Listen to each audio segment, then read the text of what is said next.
Ano kayo nasa loob ng kwartong to? Bakit parang lagi na lang maingay tuwing gabi? Buksan ko nga. Alba, anong ginagawa mong bata ka dyan?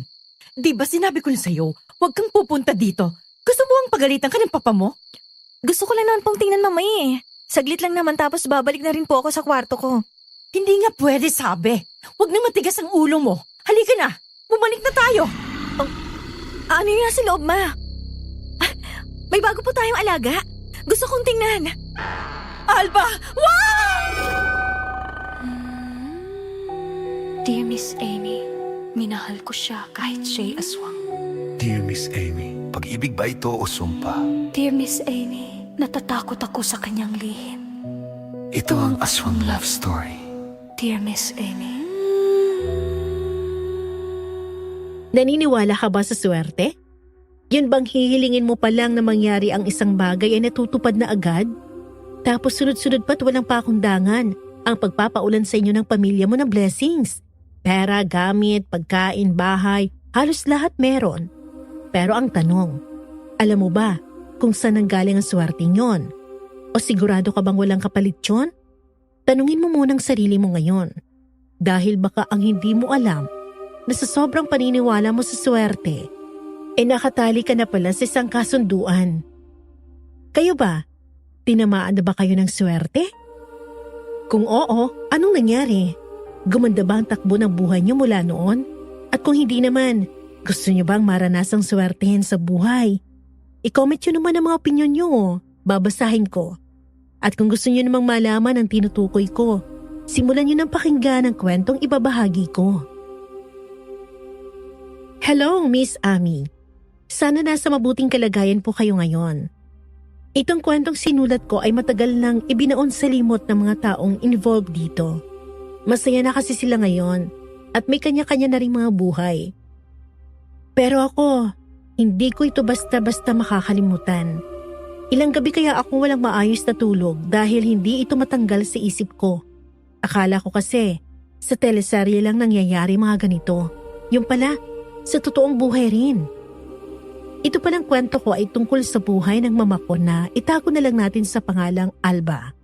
Kung saan, along the story, ay makikilala niyang papa kong si Adonis. Gaganda ng mga pangalan, di ba? Kaso hindi nang tunay nilang mga pangalan. Binago ko kasi yung mga totoong detalye ng kwento. Iwas stalking na rin. Dahil baka magulat ang mga magulang ko na nasa isang YouTube channel ng kwento ng buhay nila. Bago nga palang lahat, tawagin niyo na lang ako sa pangalang Fatima. O siya, di ko na patatagalin pa. Nagsimula ang lahat nang dumating ang isang lalaki sa buhay ni na mama. Ang pangalan niya ay Banjo.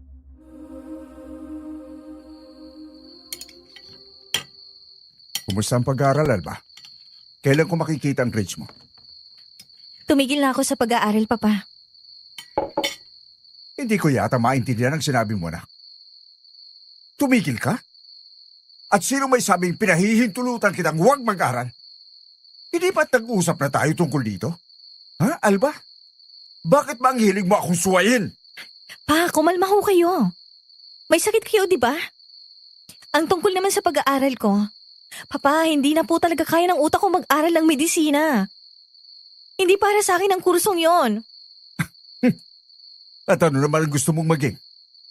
Ni wala kang ang pangarap sa buhay mo. Ano na lang sasabihin sa akin ng mama mo? Kung nabubuhay pa siya at nalaman niyang nagbubulakbul ka, sa tingin mo ba matutuwa siya sa ginagawa mong ito?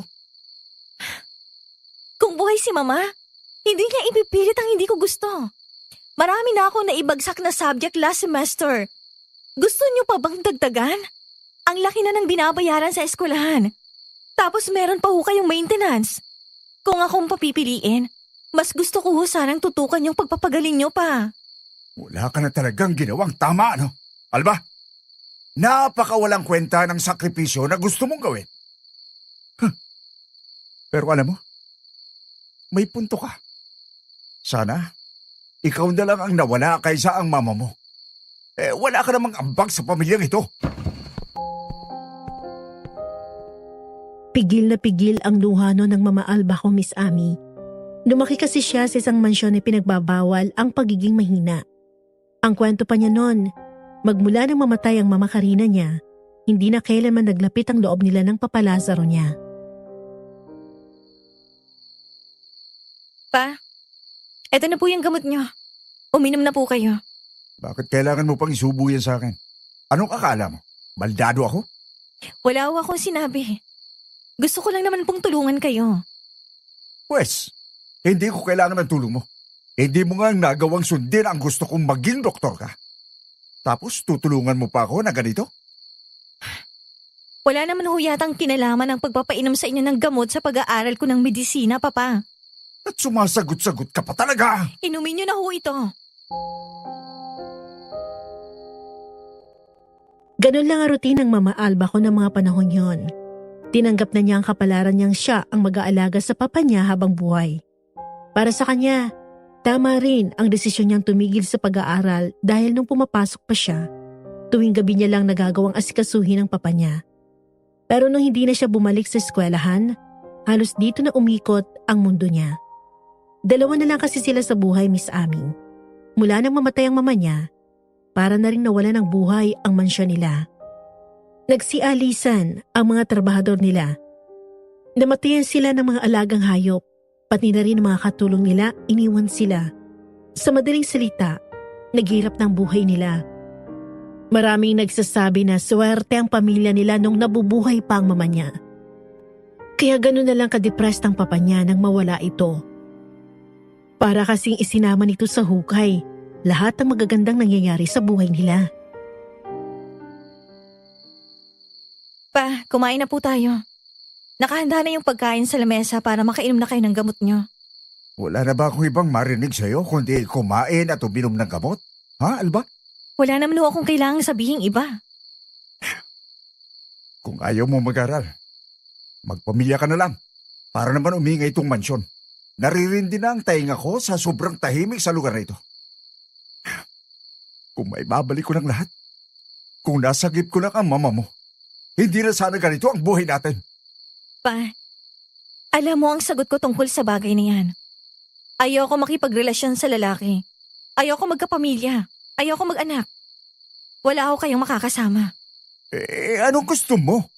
Habang buhay mo na lang akong aalagaan? Paano kung mawala ako sa mundo? Buti sana kung may ibang bagay na alam kang gawin, Alba. Kaso wala Saan mo gustong pulutin sa uli, ha?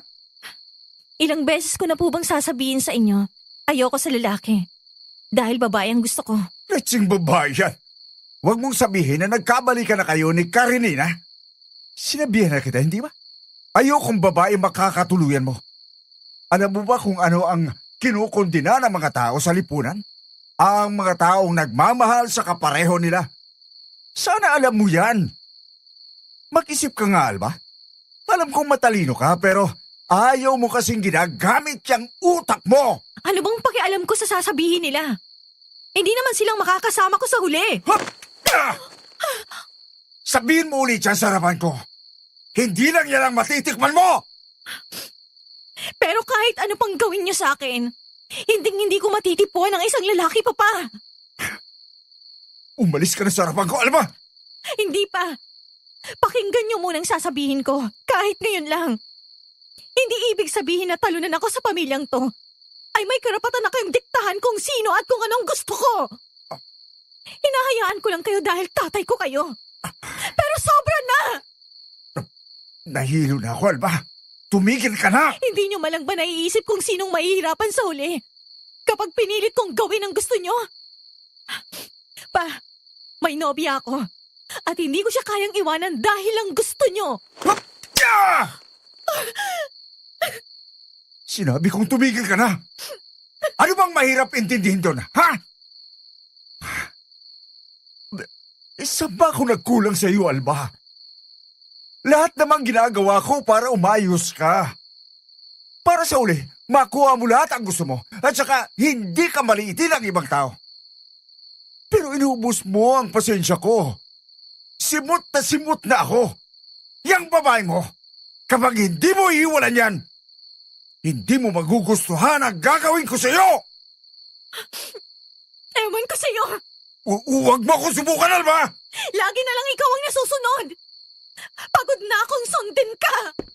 Saan ka pupunta? Alba! Huwag kang bastos! Alba! Tumakbo siya papunta sa hardin nila at nang makaupo sa damuhan, tuluyan ang bumuhos ang luha ng Mama Alba ko, Miss Amy. Galit, puot, sakit at lungkot. Yun ang paglalarawan niya sa mansyon nila ng mga panahong yon. Araw-araw pakiramdam niya, bumabangon na lang siya kasi dapat yun ang gawin niya. Dahil kung hindi, baka mas madagdagan lang ang sama ng loob ng papa niya sa kanya na hindi niya alam kung paano nagsimula. Pero siguro ganun daw talaga eh. Lalo na't ang Mama Karina lang naman niya ang nagbuo sa kanilang tatlo. At nung nawala siya noon, parang nasira na rin ang pamilyang binubuo niya noon. Sinabayan pa ang pag-iyak niya ng kulog at kidlat. Halata raw na nakikisimpat siya sa sitwasyon niya ang kalangitan. Sa loob ng bulsa niya, kinuha niya ang pager niya. Noong mga oras na yon, sobrang gulong-gulo ang utak ng Mama Alba ko. Alam niya kasi sa sarili niyang hindi niya kayang iwanan ang nobya niyang si Karenina noon. Pero wala siyang magagawa dahil mas mahal niya ang Papa Lazaro niya. Natuwa na lang siya sa sarili niya dahil sa huli, ang papa niya pa rin ang nagtagumpay sa gusto nito para sa kanya. Papa, kailangan kong pumunta ngayon sa eskwelahan para magpa-drop ng subjects ko. Baka kasi hindi na ako pwedeng magpa-enroll sa susunod na taon kung tag pa rin ako sa system as enrolled.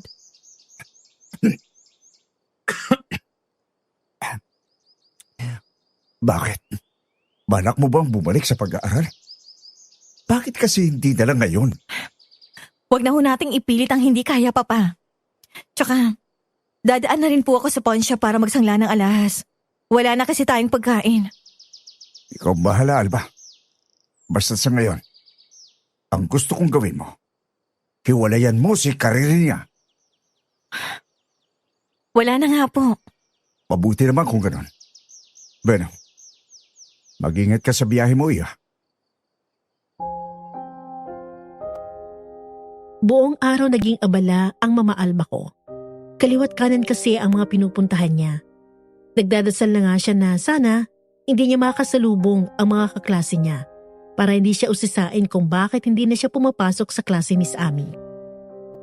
Pero talaga mapaglaro ang tadhana. Palabas na kasi siya ng campus noon. Nang makabangga niya ang kilalang basketball player ng eskwelahan /classmate sa isang subject na may crush daw sa kanya. Mas ahead sa kanya ng 2 taon. 2 beses na kasing tumigil din si Mama sa pag-aaral. Alba! Ngayon na lang kita nakita ulit ah. Kumusta ka na? Ayos lang naman ako, Banjo. Salamat. Sige, una na ako ha. Nagmamadali pa kasi ako eh. Uy, teka lang. Uy. Gusto mo bang ihatid na lang kita sa pupuntahan mo? Wala pa naman akong klase ngayon eh. Namiss kita eh. Lalo kang gumaganda. Wala kang kasama? Ikaw lang? Wala. Alam mo namang hindi ko hilig makipagkaibigan kahit noon pa. Eh nasa na yung kaibigan mo babae na dati lagi mong kasama? Anong ang pangalan nun? Karenina ba? Kung pwede nga lang daw na magpalamon sa lupa, ginawa na ni Mama. Bakit nga ba niya nakalimutang lagi silang magkasama dati ni Karenina? Yun nga lang, walang nakakaalam tungkol sa relasyon nilang dalawa. Maliban sa kanyang Papa Lazaro na pinipilit siyang makipaghiwalay sa nobya niya, na ginawa naman niya para lang mapasaya ito. Sasagot na sana siya nang makita niya si Karenina sa kabilang bahagi ng pedestrian. Nagtama ang mga mata nila tapos umiwas agad si Mama ng tingin. Paglingon niya kay Banjo, titig na pala ito sa kanya. Nginitian lang siya. Mukhang hindi na kayo okay ah. Gusto mo bang ihatid kita? Ayos lang ba? Oo naman. Matagal ko nang gustong samahan ka sa mga pinupuntahan mo. Sige, salamat Banjo. Wala yan. Akin na yung bag mo. Ako na magdadala. Hindi, wag na. I insist. Please, pagbigyan mo na ako. Okay, sige. Salamat ulit. Muling sinulyapan ni Mama si Karanina kung saan kitang-kita sa mga mata nitong nasasaktan siya sa kanilang dalawa ni Banjo. Gustuin man ni Mama na tumakbo para lapitan ng dalaga at yakapin ito, ay hindi niya magawa dahil alam niyang hindi na rin naman sila pwedeng dalawa. Kaya kahit kinukurot ang puso niya, ay tumalikod na siya tapos sumabay sa paglalakad ni Banjo. Samantalang tuwang-tuwa naman si Banjo na makakasama niya si Mama. May disco sa village ni Nadan mamaya. Pupunta ka ba? Hindi. Bukod sa wala naman akong gagawin doon, walang kasama si Papa sa mansyon. Kailangan may mag-alaga sa kanya eh. Oo nga pala. Narinig ko yung tungkol doon. Sunod-sunod talagang umalis yung mga kasambahay niyo, ano? Nakakalungkot naman kung ganun. Wala eh. Kahit naman manatili sila sa mansyon, hindi na namin sila mabibigyan ng sweldo. Mas ayos na maghanap sila ng ibang trabaho kaysa umasa pa sa wala. Sinong kasama niyo ngayon sa inyo? Kami lang ni Papa. 5 lang ba kayo tinulungan ng kahit sino sa mga kamag-anak niyo? Hindi. Ganun talaga kung wala na silang maihita sa'yo. Nasanay na rin ako sa katotohanan na walang ibang makakatulong sa amin ni Papa. Wala naman na silang kailangan sa amin eh. Hindi patas yung ganun. Wala akong magagawa. Kailangan ko na lang tanggapin. Tsaka aalis na rin naman kami ni Papa sa mansyon. Makahanap lang ako ng buyer sa lupa namin. Maghahanap ako ng ibang matitirahan. Kailangan kasing mamintay ng gamot ni Papa. Kung hahayaan lang, baka mas lalong lumala. Oo sige, susubukan kitang tulungan. Tatanungin ko na rin yung makakakilala ni Papa kung interesado ba sila. Ang ganda pa naman ng mansyon nyo, overlooking ang syudad. Salamat, Banjo. Nga pala, sa palengke lang ako. Sa malapit sa pawn shop. Pambili ng mga pagkain namin pati gamot ni Papa. Ha? Ang gaganda niyang mga gold mo, Alba. Tapos ibebenta mo lang. Wala bang sentimental value sa'yo mga yan? May isip ko pa ba yun? Kung nasa alanganin ng kalagayan namin ni Papa? Nakakahiyamang aminin pero mahirap na kami, Banjo. Hindi na para mag-inarte pa ako. Kung gusto mo, ako na lang bumili niyan. Pero hindi ko kukunin sa'yo, itago mo lang. Kung kukunin ko man, siguro kapag kailangan ko na talaga. Ayos ba yun sa'yo? Talaga, Banjo? Salamat ha. Hindi mo alam kung gaano mo ako pinasaya ngayon. Hindi na ako makatanggi kasi kailangan ko talaga. Wala yun. Oh, paano ba? Samahan na ba kitang mamili ng mga kakainin nyo? Tapos bilhin na rin tayo ng gamot ng papa mo. Oo sana, para makauwi na rin ako sa amin. Ayaw ko kasing gabihin dahil baka mag-alala sa akin si Papa. Kahit parang wala naman siyang pakialam sa akin. Oh, ayos ka lang ba? Bakit parang nalungkot ka dyan? May naalala lang. Tara na. Ang kwento sa akin noon ni Mama Alba, dinala raw siya ni Banjo sa mamahaling restaurant noong mga panahon yon. Yang-iya nga siya dahil pinagtitinginan sila ng ibang tao. Marami kasing nakakakilala sa kanya, lalo naman kay Banjo dahil sa reputasyon ng pamilya nito. Isa kasi sa pinakamayamang pamilya sa lungsod ang pamilya ng lalaki. Hindi rin naman lihim ang nangyari kina Mama, kaya parang na-conscious siya sa mga titig nila. Pero si Banjo, hindi pinaramdam sa kanyang dapat siyang ma-awkward dahil inaagaw nito ang atensyon niya. Tuwing lumalalim ng isip niya, napakarami nitong baong jokes at natatawa naman siya. Sa madaling salita, madaling nakakapalagayan ng loob ni Mama si Banjo. Pagkatapos silang kumain, sinamahan siya nitong mamili ng stocks na pagkain, pati na rin ang gamot. At sa loob ng ilang oras na pagsasama nilang dalawa, walang ibang ginawa si Mama kundi ang tumawa, kahit sandali. Parang nakalimutan niyang malungkot nga pala siya at hindi maayos ang relasyon nila ng Papa Lazaro niya. Nang matapos ang lahat ng gawain nila, hinatid na siya pauwi ni Banjo. Salamat ulit sa pag-atid ha. Sobrang masaya akong kasama kita ngayong araw. Masaya rin ako nakasama ka, Alba. Sana hindi itong huli ha. Lalo na mukhang wala ka na ulit balak na magparamdam sa amin. Nakakaya namang hindi magparamdam sa'yo kung may utang pa ako, di ba? Nandito pa yung sinangla ko sa'yo. Oo nga no, ayos lang din pala yung naisip ko na hindi mo na yung kunin. May dahilan ako para makita ka ulit. Sinadya mo, no? Ay, sana lang talaga walang kapalitong sa'yo nararamdaman ko ngayon. Sige na, papasok na ako. Umuwi ka na rin at masyado ng gabi. Salamat sa oras mo, Alba. Ingat ka. Ay, mukhang balik na tayo sa realidad ah. Kaya mo yan, Alba. Darating ang araw. Malalampasan mo rin to lahat. Saan ka galing, Alba? Papa, ikaw pala. Bakit ka nang gugulat? Paano nanggugulat? Kanina pa ako nakatayo rito sa pinto. Masyado ka kasing nawili sa kung sinong kausap mo sa loob ng sasakyan. Kaya hindi mo ako napansin. Pasensya na po. Pumasok na tayo. Ano pa bang ginawa mo at bakit inabutan ka pa ng gabi? Huwag mong sabihin, nakipagkita ka pa rin kay Karenina. Alba, sinabihan na Hindi kita. po. Hindi ako pumunta sa kanya. Oo, nagkita kami. Pero hindi nga kami nag-usap eh. Sino pala yung naghatid sa'yo? Si Banjo po. Banjo? Parang ngayon ko lang narinig ang pangalan na yan. Yung bunsong anak ni Mayor Cardinal pa. Kaklase ko siya sa isang subject. Pero ahead siya sa akin. Regular lang talaga. May namamagitan na sa inyo? Papa! Ano? Nagtatanong lang ako Huwag mo akong pagtataasan ng boses mo. Wala, hindi po. Sinabi ko na sa inyo. Pumayag akong hindi makipagrelasyon sa babae para sa inyo. Iniwan ko na si Karenina. Kahit masakit para sa akin. Pero hindi ko kaya makipagrelasyon sa kahit na sinong lalaki, Papa. Huwag ka na kasing magsalita ng tapos iya. At saka, huwag mong sabihin pinuputol mo ang lahi ko. Huwag ka noon, Alba. Basta. Huwag niyo po muna akong kulitin sa ganyan. Hindi. Ayoko. Tanggap ko nang hindi ka magaling sa lahat na bagay. Na baka nga walang magandang kinabukasan para sa iyo. Kaya nga ayokong sayangin ang oportunidad mo magkaroon ng sariling pamilya.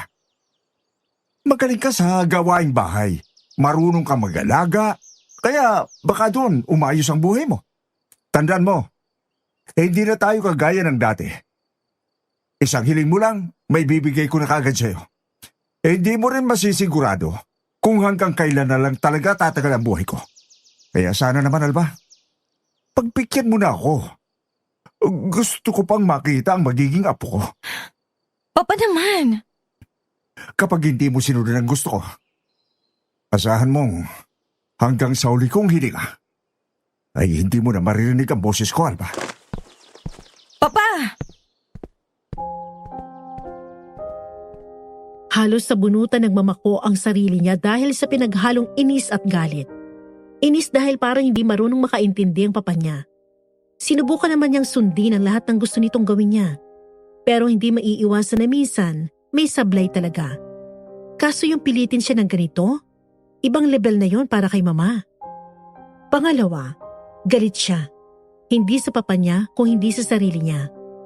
Kung hindi siguro na wala ang mama niya, baka hindi siya inaapuran ng ganito ng papa niya. Hindi rin siguro ito nalulungkot ng ganun. Bumuga siya ng malalim na hininga. Naramdaman na lang din niyang biglang tumulo ang luha sa pisngi niya. Kung bakit ba naman kasi kailangan mong mawala, Ma? Ang hirap. Oh, sino naman to? Hello? Alba? Si Alba Pajardo po ba to? Ako nga. Teka, Banjo? Ikaw ba to? Oo, ako nga.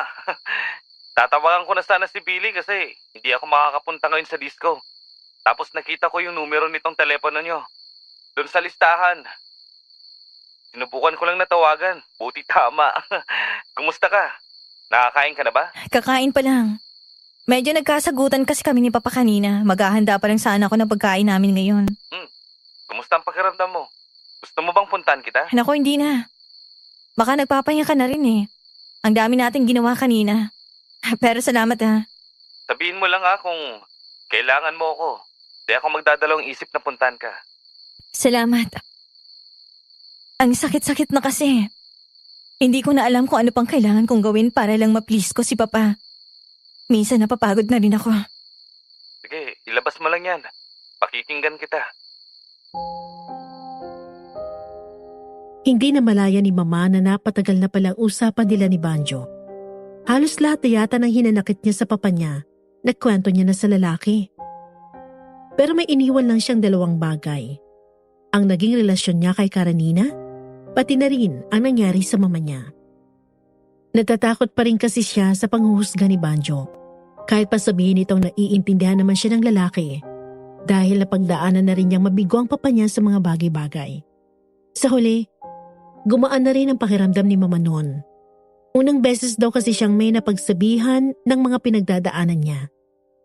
Kahit kasi kay Karenina, hindi niya sinasabi ang mga problema niya dahil ayaw niyang dagdagan ang mga iniisip nito. Kaya nga hangang-hanga ako sa iyo eh. Napakatapang mo. Matapang ba yun? Tingin ko hindi naman. Ang duwag ko nga eh. Alam mo kasi, kung anong gusto mo sa buhay, at kung may pagkakataon mo na kaya mong ipaglaban ang sarili mo, ginagawa mo. And for that, know that I am proud of you.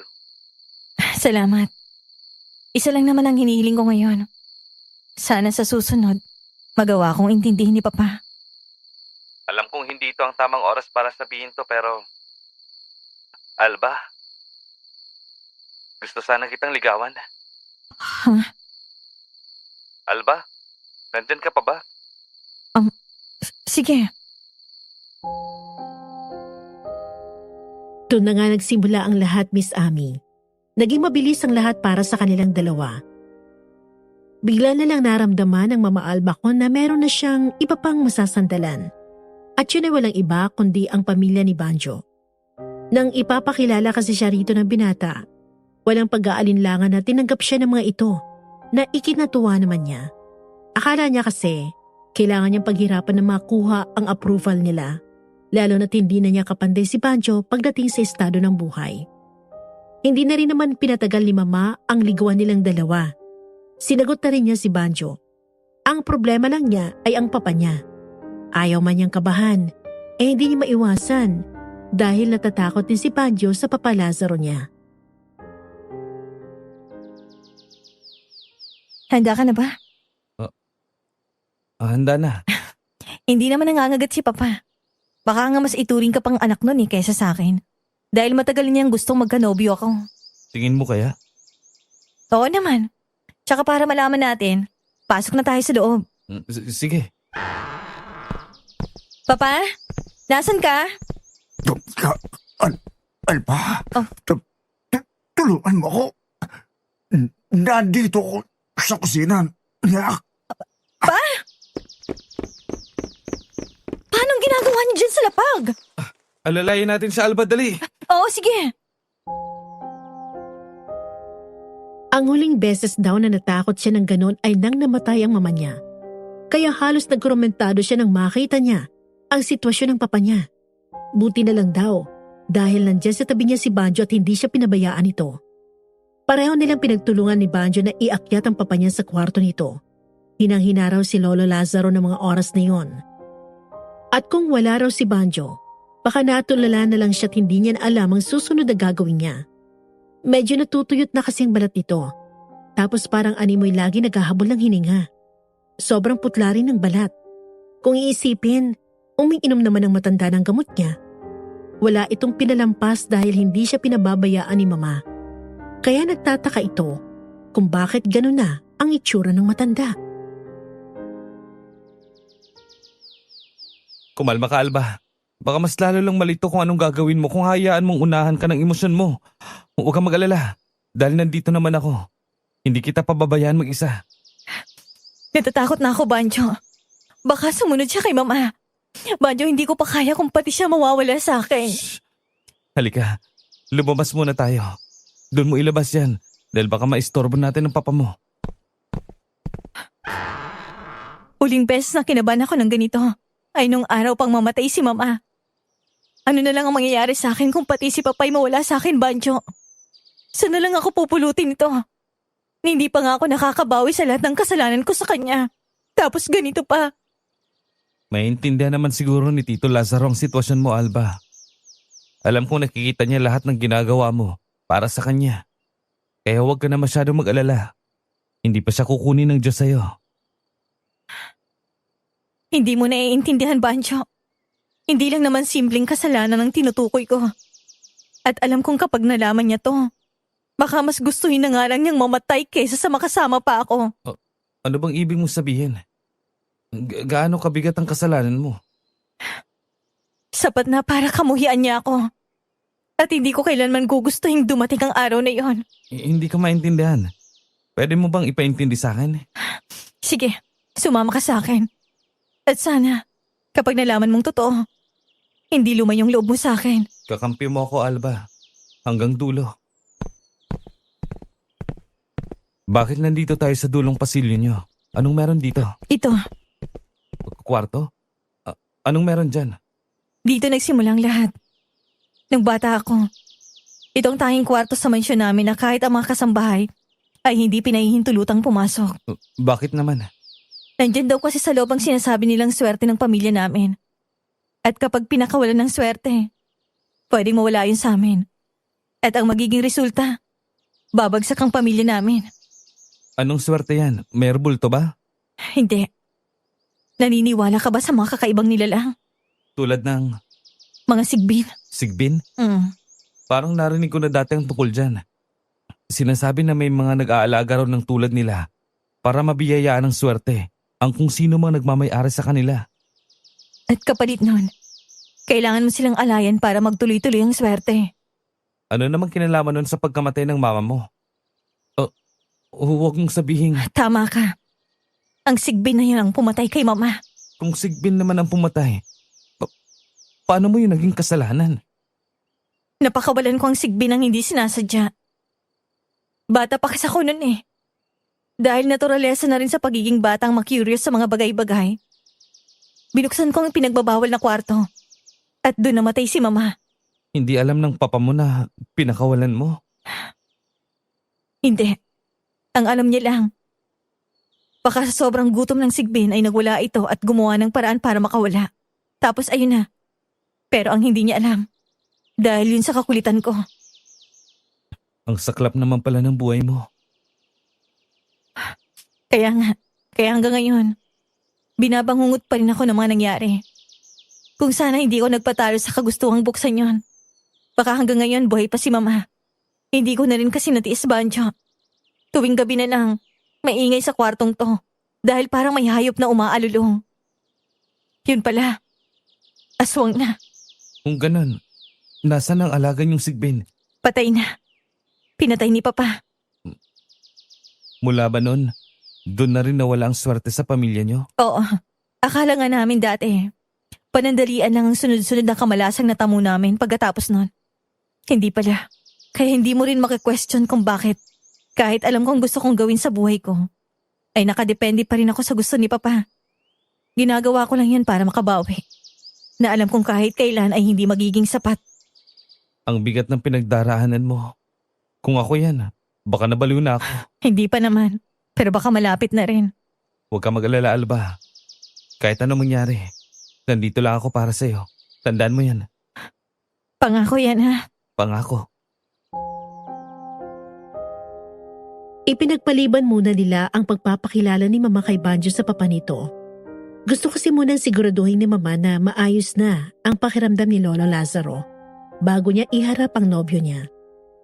Binibisita rin siya ni Banjo at tinutulungan sa pag-aasikaso kay Lolo Lazaro kapag nagkakataon. Pagkatapos ay mag-uusap sila tungkol sa isa't isa. Habang tumatagal, mas lalong nagiging malalim ang samahan nila na hindi na malaya ni Mama na nahulog na pala siya kay Banjo. Hindi naman daw kasi mahirap magustuhan ng binata. Pero talagang ayaw lang ni Mama noon sa mga lalaki. Dahil nga pusong lalaki rin siya. Pagkalipas ng 2 araw, bumalik ang sigla ni Lolo Lazaro. Kaya nagkaroon na rin ng pagkakataon si Mama na dalhin si Banjo sa mansyon nila at ipakilala rito. Hindi ko talaga maitago ang tuwa ko ngayon, Alba. Sa unang pagkakataon, nagawa mo talaga akong sundin na hindi ako nabigo sa'yo. Napakabait na bata nitong si Banjo. Mabait po talaga si Banjo at napaka-gentleman din pa. Siguro marami ka ng pusong nabihag, ano iyo? Anong nakita mo kay Alba at siyang napili mong ligawan? Bukod sa maganda po ang anak niyo, mabait po siya, Tito. Swak para sa mga tipo ko. Akala ko nga, hindi niya na ako sasagutin eh. Kita mo na, Alba? Hindi dapat pinalalampas ang katulad ni Banjo. He's a good catch, iha. Sigurado akong pag nagkaanak kayong dalawa sa uli, ay maganda at gwapo ang mga ito. Papa, wag mo naman kaming i-pressure. Papunta rin naman kami dyan pero hindi ngayon. Oh, pasensya na. Natuwa lang ako masyado. Banjo, tanggap ka rito sa mansyon namin, ha? Please take good care of my daughter. Mahal ko yang si Alma, kahit matigas ang ulo niya. Makakaasa po kayo sa akin dito. O siya, magpatuloy na tayo sa pagkain. Damihan mo ang kain mo, Banjo. Opo. Gumaan ang loob ng mama matapos ang usapang yon. Mula rin noon, palagi nang bumibisita si Banjo sa mansyon. Tinutulungan niya si mama na asikasuhin ang lolo Lazaro ko. Minsan, sinusundo naman siya ng binata para bumisita sa mansyon nila. Lumipas ang mga araw, naging malapit lalo sina Banjo at lolo Lazaro sa isa't isa. At hindi naman nagkamali si mama nang sabihin niya dati na baka mas ituring pa niyang anak si Banjo kaysa sa kanya. Yun ang dahilan kung bakit ang laki ng pasalamat ni Banjo kay mama. Alam mo naman ang sitwasyon ko kay Papa, di ba, ha? Mahal? Oo, bakit? Wala naman. Ang swerte ko lang na nakilala kita. Ito kasi yung unang beses na may tumanggap sa akin na father figure. Akala ko nun, lahat ng tatay na makikilala at makakasalamuha ko ay hihindaan ako. Pero ibang papa mo. He's both a good husband and a father. Kaya nga sa kabila ng lahat ng hinanakit ko sa kanya, hindi ko pa rin siya magawang iwanan. Alam ko kasing kung meron mang dahilan at nagkakaganyan siya, dahil na rin yan sa kagagawan ko. Alba, pwede ko bang hiramin si Banjo sa'yo? Gusto ko lang siyang makakwentuhan para naman mas lalo ko pang makilala ang mapapangasawa mo. Asawa agad, Papa? Tama naman si Tito Mahal. Doon din naman ang punta nating dalawa. Ay nako, dun ka muna't maghahanda lang ako ng makakain natin. Tutulungan muna kita. Hayaan mo na si Alba, iho. Paghahandaan niya na yan bilang magiging asawa mo. Halika, samahan mo ko, Sarde. Dalhan mo na lang kami doon ng pagkain, Alba. Sige, Papa. Naisip ni mama, mula nang dumating sa buhay nila si Banjo ay naging maayos na rin ang pakikisama ng kanyang papa sa kanya. Mukha nga rin nakalimutan na nito ang mga pagkukulang ni mama bilang anak niya. Kung alam lang niyang pagnonobyo lang ang sagot, sana matagal na niyang ginawa. Kaya ang laki na rin ang utang na loob ni mama kay Banjo kasi ito ang sumagip sa relasyon nilang dalawa ng kanyang papa. Salamat ulit sa oras mo, Mahal. Ano ka ba? Ako nga ang dapat magpasalamat sa iyo eh. Napakarami mo nang naitulong sa akin dahil sa iyo. Umayos na rin ang sitwasyon namin ni Papa. Lahat gagawin ko para sa'yo. Tsaka nga pala. Baka hindi mo na ako makabisita ng ilang araw dito. May pinapaayos sa akin ng papa tungkol sa negosyo niya. Ganun ba? Wala namang problema. Unahin mong kailangan mong gawin. Alam na rin ni Tito yan. Sige, basta mag-iingat ka. Sige. Salamat ha. Kayo rin, mag-ingat dito. Namula ang pisngi ng mama at pabirong hinampas si Banjo. Natawa na lang ang binata tapos ay tuluyan nang nagpaalam. Nung gabing yon, malalim ang iniisip ni mama. Hindi kasi niya namalayang ang dami na palang naganap sa buhay niya nitong mga nakaraang linggo. Isang araw, habang pinapakain ni mama si Lolo Lazaro ng lugaw, bigla itong nagtanong sa kanya. Kung halimbawa, Alba, inagaw sa'yo si Banjo, anong gagawin mo? Ano ba namang tanong yan, Papa? Bakit? Gusto ko lang malaman. Dati kasi magtagpo lang ang mata namin ang mga babaeng madadaanan ko. Nandidilat na ang mga mata ng mama mo. Kahit kailan talaga selosang mama. Hindi naman ako ganon. Kung isang araw maisip ni Banjo na ayaw niya na sa akin, di pakakawalan ko siya. Hindi ko ipipilit ang sarili ko sa kanya. Kahit gaano mo pa kamahal? Oo. Kung ayaw niya naman, wala naman ako magagawa din, di ba? Hindi mo ipaglalaban?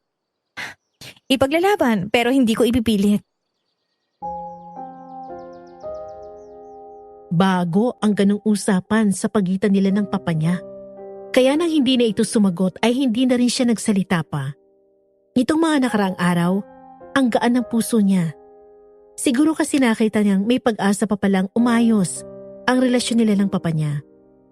Matutulog na sana siya nung makarinig siya ng tunog ng takong na naglalakad sa pasilyo nila. Nagtaka siya, kasi sino ba namang maglalakad doon ng ganong oras? Pagtingin niya sa lumang orasan sa loob ng kwarto niya, nakita niyang 3:00 na pala ng madaling araw. Hindi kaya may multo sa mansyon? Kaso paano naman mangyayari yon? 25 anyos na ako pero kailanman. Hindi ako nakarinig na may naglalakad sa pasilyo ng ganitong oras. Dito tayo sa loob, Iya. Si Papa ba yun? Excited ka na ba sa gagawin natin doon, Lazaro? Hindi mo naman ako kailangan tawagin doon. Dahil hindi naman ako mayaman. Ayos na sa akin ang Lazaro lang. Ari ka na sa loob. Baka marinig pa tayo ng anak ko. Si Papa? Kailan pa siya nagkaroon ng nobya? Ang bilis ng tibok ng puso ni Mama ng mga sandaling yon. Ingat na ingat siyang binuksan ang pinto ng kwarto niya at saka dahan-dahang naglakad papunta sa tapat ng kwarto ni Lolo Lazaro. Gusto niyang sumigaw ng mga oras na yon at pasukin ang 2 taong nasa loob noon, pero hindi niya magawa at tila nanigas na lang siya sa kinatatayuan niya. Wala siyang ibang magawa kundi ang pakinggan na lang silang gumawa ng mga kakaibang ingay na kailanman ay hindi sumagi sa isip ni Mama na magagawa ng papa niya. Napuno raw ng galit at sama ng loob ang puso ni Mama ng mga oras na yun, Miss Amy.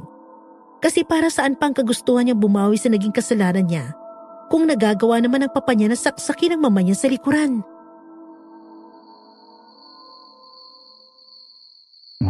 Ang sarap po namang magmasahe, Iha. Sana palaging ganito. Gumagaan ang pakiramdam ko. Ayan, ayan, ganyan nga. Pisilin mo ang parting yan ng katawan ko. Sarap. Hayop! Mga hayop kayong dalawa. Ay, ano ba yan, Lazaro? Napakaganda mo, Vanessa. At ikaw rin. Hulog na hulog ako sa'yo. Kailan ka handang ipakilala kita sa anak ko? Agad-agad, Lazaro. Parang hindi ko pa yata kaya. Pero gusto ko na. Kailangan malaman niya. Hindi ngayon. Ang daming tanong na pumapasok sa utak ni Mama ng mga panahon yon. Yun kasi ang unang beses ni Mama na natulog siya ng madaling araw. Kaya hindi niya alam kung kailan pa nagsimula ang namamagitan sa kanilang dalawa. Nang maramdaman niyang tapos na sila ay agad siyang tumayo mula sa pagkakasalampak sa sahig. Tapos bumalik sa kwarto niya. Nag-iwan siya ng maliit na siwang na kung saan ay nakita niyang anino ng isang matangkad na babae. Akala ni Mama, yun na, ang una't huling beses na makakatuklas siya ng ganong senaryo. Lalo nang makita niya kung paano nagpalitan ng halika mga ito sa harapan niya. Halos masukang mamako ng mga oras na yon. Pero muling naulit. Sa ganong oras pa rin ay bumalik ang kabit ng kanyang papa. Maririndi ulit si Mama habang pinapakinggan ang mga malalanding tawanan at bulungan nila. Salamat ulit sa pagpapaligaya mo sa akin. Lahat para sa'yo, Lazaro. Gagawin ko. Hayop! Magbadali ka. Baka magising si Alba. Sige, ingat ka, mahal ko. Mahal kita, Vanessa. Mahal na mahal din kita, Lazaro. Ilang araw nang hindi makatulog ng maayos ang Mama dahil sa mga nangyayari. Hindi niya alam kung paano niya kukumprontahin ang papa niya dahil sa mga nalaman niya tungkol dito. Pakiramdam niya tuloy. Hinahayaan niya lang ito na magtaksil sa mama niya. Bilang isang anak ay sobrang durog na durog ang damdamin niya noon. Iwas na nga rin siya dito at pakiramdam niya ay napapansin na yon ng Lolo Lazaro ko. Pero ano bang magagawa niya? Ayaw naman niyang plastikin ito. Ngayon lang kita nakita nagdiliga. Kailangan pa. Mamamatay ng mga bulaklak at halaman kung hindi sila didiligan. Ito na ba ang mga bagong Pinagkakaabalan mo? Napansin ko kasi ilang araw ka nang iwas sa akin, anak. Magulo lang ho ang utak ko pa. Kailangan ko muna ng oras para makapag-isip ng solusyon dito. Bakit? Tungkol saan ba yan? At baka may maitulong ako sa'yo. Para ngayon ko lang narinig sa'yo yan pa. O masyado lang siguro akong nasanay na palagi kang disappointed sa akin. Gusto ko lang naman ang makabubuti para sa'yo. Makabubuti para sa akin? O takot lang kayo magkamali ako? Anong gusto mong palabasin? Na masyadong mataas ang expectation niyo sa akin, Papa. Kaya hindi mo napapansin na nasasaktan mo na ako. Huwag mo akong pagtataasan ng boses, Alba. Dahil totoo namang wala kang nagagawang tama. Kung hindi pa kita aalalayan, saan ka ba sa tingin mo pupulutin, ha? Papa, anak mo ako. Hindi ako kung sino lang. Bakit ganyan kayo kung pagsalitaan niyo ako? Pagbuksan mo ng gate ang bisita. Alba? Banjo, halika. Pumasok ka dito sa loob. Dito ka lang. Hindi rin naman ako magtatagal. May gusto lang akong sabihin sa'yo. Ano yun? Ayos ka lang ba? Nilalagnat ka? Ang putla kasi ng balat mo eh. Hindi. Tsaka ano tong nasa braso mo? Kalmot ba yan? Ang haba at ang pula. Tara, gamitin muna natin. Hindi na, Alba. Pwede nga ako muna. Kailangan ko na kasing sabihin sa'yo to eh. Ano ba yun? May gusto nang bumili nitong lupa nyo. Heto, at dala ko ng pera. Kapalit nun, meron din silang inaalok na mansyon doon sa ibang baryo. Ito, tanggapin mo. Ang laki nito, Banjo. Salamat sa tulong mo. Hindi ko alam kung anong gagawin ko kung wala ka. Hindi lang yun ang gusto kong sabihin sa'yo, Alba. Meron pa? Tsaka, bakit hindi na lang natin sa loob pag-usapan? Gusto ko na maghiwalay tayo. Ano? Pero bakit? Bakit ngayon pa kung kailan nahuhulog na ako sa iyo? Patawad, Alba. Ganun na lang yun? Matapos mo akong paibigin? Pagkatapos mong kunin ang loob ko, biglang iiwan mo na lang ako sa ere?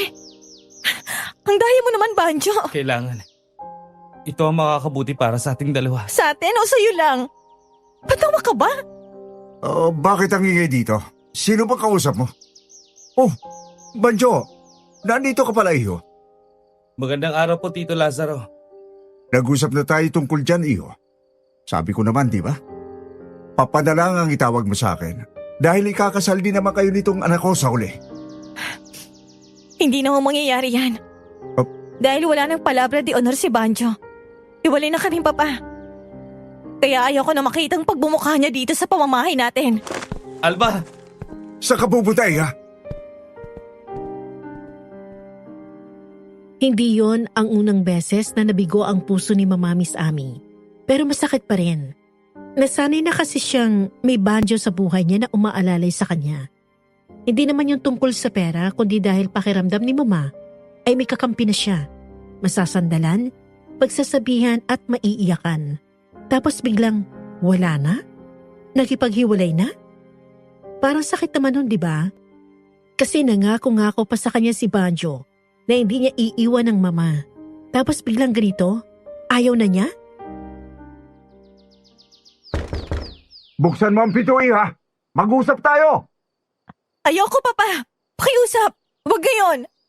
Ayokong humarap sa kahit sino. Kahit ikaw pa yan. Umalis na si Banjo, iha. Pinasasabi niyang sana raw ay magkaroon kayo ng pagkakataon na makapag-usap para maintindihan mo siya. Ano bang gusto niyang intindihin ko? Na wala siyang isang salita? Katulad lang din siya ng iba? Hindi marunong manindigan? Kaya utang na loob, Papa. Huwag mo nang babanggitin ng pangalan niya kahit kailan. Ayoko na makarinig ng kahit ano tungkol sa kanya. Minahal ka ng tao, Alba. At minahal ko rin naman siya, Papa. Ano? Tinulungan niya ba ako para lang iwanan? Hindi siya charity. Sana alam niya yon. Nagmamalasakit lang siya sa atin. Pues hindi ko kailangan ng malasakit niya. Wala kang utang na loob sa tao. Ikaw ang nagsabi niyan, Papa. Ang punto ko lang naman, kung talagang mahal niya ako, hindi niya ako iiwan ng basta-basta lang. Siguradong may rason. Pinakinggan mo na ba siya? Paano? Sumingit ka eh. Kausapin mo siya kapag handa ka na. Ayoko! At wala kang magagawa doon. Ilang araw nagkulong si Mama sa kwarto niya matapos ang tagpong yon. Ilang beses na rin siyang kinakatok ni Lolo Lazaro, pero talaga hindi siya lumalabas ng silid niya. Kalaunan, hinayaan na rin siguro siya. Isang araw, nagising na lang siya may kumakatok na ulit sa pinto niya. Pero sa pagkakataong ito, mukhang may kasama ng papa niya. Alba, hanggang kailan mo ba balak magkulong sa kwarto mo? May bisita tayo ha? Bisita? Sinong bisita? Ano ba yung itsura mo, Iha? Bakit sabog-sabog ang buhok mo? Ang putla-putla mo. Ilang araw ka na kasing hindi kumakain Ikaw ang dapat tinatanong ko niyan, Papa. Ang laki na ng itim dyan sa ilalim ng mata mo. Ito nga pala sila, Kandula. Siya yung sinasabi ni Banyo na gustong bumili nitong lupa natin. Kausapin mo muna siya. Gusto kong magpahinga dahil masyado akong nahihilo, anak. Magandang araw, Binibini. Magandang araw rin. Alam ko na sabi na sa'yo ni Banjo ang tungkol sa alok ko sa kabilang baryo. Para sa akin, mas ayos kung doon na kayo. Lalo na kung wala kayong opsyon kung saan kayo titira pagkatapos ito. Maayos naman ba ang lugar? Kung gusto mo, pwede ko kayong dalhin doon ng papa mo para makita nyo. Sige. Kinabukasan, pinuntahan nga ni na Mama ang mansyon na tinutukoy nila Kandula. Tulad ng sinabi nito sa kanya habang nasa biyahe, tahimik ang baryong napuntahan nila. Maganda rin ang mansyon na gustong ialok sa kanya nila Kandula. Kaya naman agad niyang tinanggap yun. Gusto rin kasi niyang makalayo kay Banjo. Pag uwi niya sa bahay nila, nagulat na lang siya nang makita niya nakasalampak ang papa niya sa lapag at sumusuka ng dugo. Alba, dumating ka? Huwag na po kayo masyado magsalita. Tutulungan ko po kayong tumaya. Anak, at tingin ko, lumalala na itong nararamdaman ko. Uminom na ho ba kayo ng gamot niya? Pero iba na to parang hindi na to simpleng sakit lang. Ang pagdali ko ng mauwaw, halos mawasak na ang butas ng puwetang ko. Dahil hindi ko mailabas ng maayos ang lumi. Hinana ko. Bakit hindi mo sinasabi sa akin pa? Ayaw kong mag-alala ka. Hindi dapat ganyan pa. Anak mo ko, kaya natural lang na mag-alala ako sa'yo. Halina po kayo. Aasikasuhin ko na po kayo. Buong gabing binantayan ni Mama si Lolo Lazaro at sa mahabang oras na yon, hindi niya nakita ang kabit nito. Hindi alam ni Mama kung naghiwalay na ba ang dalawa o talagang hindi pa tamang oras para magtagpo ang landas nila. Ramdam siguro ng tadhana na bibigyan niya ng pang-anak na sampal ang kabit ng papa niya. Ilang araw niyang hindi nilubayan ng pag-aalagang papa niya. Dahil nga rin doon, unti-unting naalis sa utak niya si Banjo. Nandun pa rin naman yung sakit, pero hindi na tulad nung nakipaghiwalay ito sa kanya. At nung umayos na ang pakiramdam nito, tsaka sila lumipat sa nasabing mansyon. Aalalayan ko po kayo pa. Huwag ka munang bumaba. Kaya ko pa naman, Alba. Alam ko ho. Pero mas gusto kong tinutulungan ko kayo. Masyado namang malamig sa lugar na ito. Pero tahimik, di ba? Oo, at walang masyadong tao. Maaga raw kasi nagpapahinga ang mga tao dito. Kailangan ko ba talaga nitong tungkod na to? Kaya ko pa naman maglakad. Pero nangihina po ang tuhod nyo, di ba? Kaya kailangan. Natatakot na ako makita ka ulit na nakasalampak sa sahig. Dito po tayo sa loob pa. Nag-usap na ba ulit kayo ni Banjo? Para saan pa ba? Tsaka hindi naman na siya nagpakita ulit. Kung magpakita siya ulit sa'yo, kakausapin mo ba siya? Depende ho sa sitwasyon. Ang mahalaga, nabenta na natin ang mansyon at nabili naman kailangan mong mga gamot. Hindi sapat ang gamot dito, Alba. Kahit ano, hahanapan ko ng paraan. Gumaling lang kayo. Siguro mga 1 linggo lang ang itinagal nila sa mansyon nang biglang nagkaroon ng mga nagpaparamdam sa mansyon na tinitirhan nila Miss Amy. Ano yan? Ikatlong gabi na tong ganito ah. Iya. May narinig ka bang ingay? Bigla ako nagising dahil doon. Dito ka na lang humatulog, Papa. Kung hindi kayo makatulog ulit. Hindi na iya. Pero kung maulit tong pag-iistorbo sa atin, pwede kaya natin itong i-report sa barangay nila? Pwede naman ho siguro. Ganun na lang ang gawin natin. Sa mga sumunod na gabi, parang mga mabibigat na yabag naman daw ang tila naglalakad sa itaas ng bubong. Kahit anong posisyon na sa kamang ginawa ni Mama para lang makabalik sa pagtulog, pero wala man lang itong epekto. Hanggang isang umaga, natanggap ni Mama ang hindi niya inaasahang pagkatok sa pintuan nila. Sino yan? Alba, Banjo? Anong ginagawa mo rito? pinilayas ako sa amin, Alba. Nalaman kong nakalipat na pala kayo rito sa baryo na sinasabi ko sa inyo. Baka pwedeng dito muna ako. Tutulungan ko sa pag-aalaga mo kay Tito Lazaro. Ang kapal naman ng mukha mo.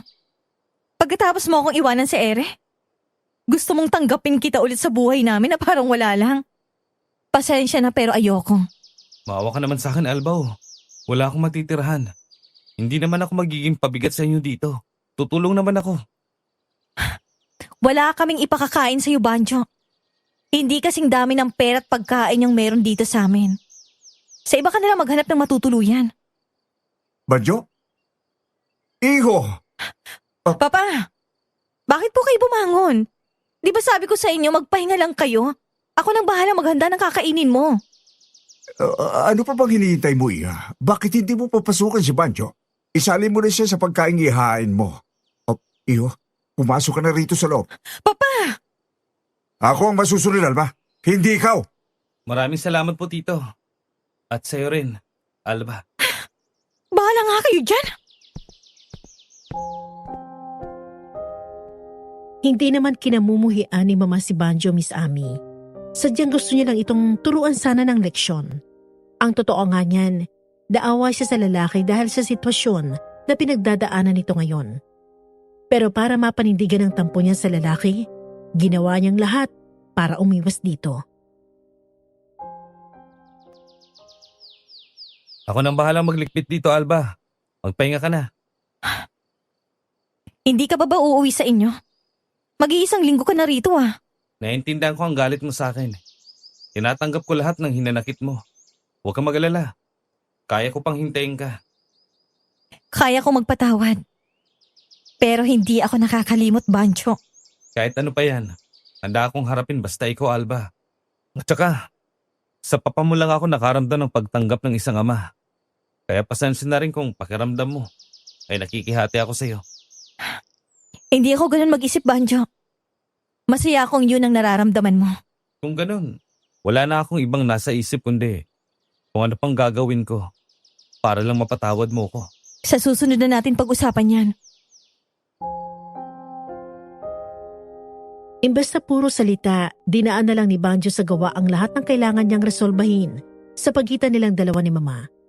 Daalala ko inamin niya sa akin habang nagkikwento siya na nung mga panahong yon ay may pagtingin pa rin siya kay Banjo. Sa totoo nga lang, ang laki raw ng pasasalamat niya na bumalik si Banjo sa buhay nila ng papa niya. Pinagaan kasi nito ang lahat ng pinapasan niya. Halos inaago na nga ni Banjo ang responsibilidad niya ng pag-aalaga sa papa niya na para kay Mama, wala naman siyang problema. Hanggang sa isang gabi, nagising na lang siya sa kakaibang ingay sa tabing kwarto niya. Ayan. Sige. Diyan mo ako ilutin. Ang sarap yun sa pakiramdam. Ang dami naman lamig nitong katawan mo, mahal. Sana hindi mo ako pandirihan. Ang laki ng pinagbago ng katawan ko. Huwag ka mag-alala. Dahil hindi mangyayari yun. Hindi ko na kaya to. Alba! Bakit biglang-bigla ka na lang pumasok sa kwarto na may kwarto? Ang tagal ko na nagtitimpi, Papa. Sa unang mention pa lang, Halos masuka na ako kakapakinig ng mga ungol at palitan niyo ng tawa ng kabit mo. Hindi ko na kaya itong pagtataksil mo. Oh, wag! Wag kang lalapit! Sino ba to? Oh, teka, hindi ba to totoong buhok? Sino ka? Alba, Banjo? Anong ibig sabihin nito? Papa? Kayong dalawa? May relasyon ba kayong dalawa, ha? Anak, magpapaliwanag ako. Ano bang ipapaliwanag mo kung malinaw na malinaw ang ebidensya? Papa! Ikaw, kaya ba, ha? Kaya ka ba nakipaghiwalay nun dahil may relasyon kayo ng papa ko, ha? Ang kapal ng pagmumukha niyo! Walang iyak ka. Sinira mong pamilya ko. Sinira mong bait ko. Minahal kita at ngayon, nahulog na naman ako sa patibong mo. Huwag mong saktan si Banjo, alam ba? Ako may kasalanan nito. Inakit ko siya. Isa ka pa, Papa! Ayaw na ayaw mo ba akong nakikipagrelasyon sa kapareho ko ng kasarian? Pero isa ka rin pala! Mga salot kayo sa lipunang to! ginawa lang yun ng papa mo para protektahan ka, Alba. Protektahan! Naririnig mo bang sarili mo, ha, Banjo? Paano ako poprotektahan ng taong may dahilan kung bakit ako nasasaktan ngayon, ha? Sabihin mo nga sa akin. Anong klaseng logic ang ipapaintindi mo sa akin sa katotohanan ng bakla ang tatay ko?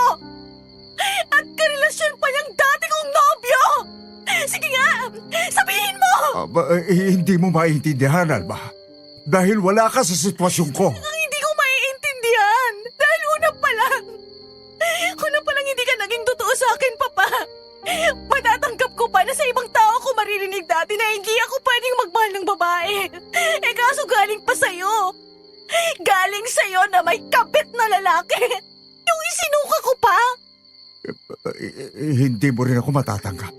Matatanggap ko kung nagsabi ka ng totoo. Nagmamahalan kami. Kung nagmamahalan kayo, ano palang naging pwesto ko sa buhay mo, ha? Ikaw ang nagpakilala sa akin sa taong matatanggap kung sino talaga ako. At bakit ganyan ang boses mo, ha? Bakit hindi ka magboses babae ulit? Damang-dama mo kanina habang naglalandian kayo, hindi ba? Bakit boss lalaki ka na, ha? Sinabi ko na sa'yong sabihin na natin sa kanya, Banjo. Natatakot pa ako noon. Lecheng buhay to. Ang nobyo ko tsaka ang tatay ko. Shit, binabaliw niyo ako. Patawad. Patawad. Patawad na naman. Yan na lang mo talagang maririnig ko sa'yo, ha? Mali na bang magmahal, Alba? Talagang sinasabi mo yan sa akin, Papa. Ngayon naiintindihan ko na.